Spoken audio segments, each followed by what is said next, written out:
मेरा नाम ज़ीशान वली है और मैं यारान खैर का वाइस प्रेसिडेंट हूँ। रिसेंटली गिलगित बल्तिस्तान में बहुत सारे फ्लड्स आए हैं और विज़र में स्पेशली तालिदास में जो फ्लड आया था वो सबसे बड़ा था। सो यारान खैर एक यूथ लेड एनजीओ है जो गिलगित बल्तिस्तान और चित्राल में ऑपरेट करता है।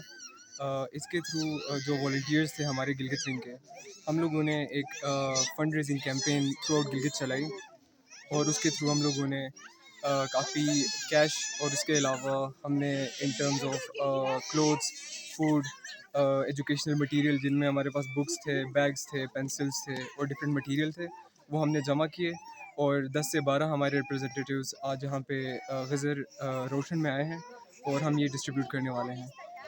आप जो पर्सनली हमने इस जगह की जो हम लोगों ने एनालिसिस की उसके बाद हमें पता चला कि रोशन में जो मेन तालिदास है उसके अलावा कई डिफरेंट रीजन्स है जहाँ पे लेक की वजह से बहुत सारे लोग डिस्प्लेस हो गए थे और काफ़ी जगह हैं जहाँ पे इवन गवर्नमेंट और डिफरेंट एनजीओज़ को पता नहीं है उनके बारे में। सो हमने पर्सनली सोचा कि हम वहाँ जाते हैं, वहाँ के लोगों की हेल्प करते हैं, उनको जो मटेरियल की नीड है वो प्रोवाइड करते हैं। सो हमारा सिंपल ये मकसद था, उसी के थ्रू हम आज अपने एक्सपेंसेस पे यहाँ पे आए हैं। अच्छा, क्या-क्या मतलब कितना इनके लिए जो राशन सो वगैरह है ऑफ क्या? Course in terms of food हमारे पास जो है ना यहाँ पे जितना हमने कैलकुलेट किया 24 घर हैं। सो हर घर के लिए हमने 5,000 का राशन लाया है जो हम एक्सपेक्ट कर रहे हैं कि 10 दिन तक चलेगा।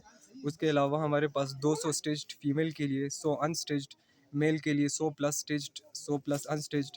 फिर गर्मियों के लिए बल्क में अलग कपड़े हैं, सर्दियों के लिए बल्क में अलग कपड़े हैं, बच्चों के लिए बैग्स, फीमेल्स के लिए बैग्स और दूसरे हमारे पास सैनिटरी पैड्स एक्सेट्रा। हमने काफ़ी चीज़ें लाई हैं जो हम अभी डिस्ट्रीब्यूट करने वाले हैं। ठीक है।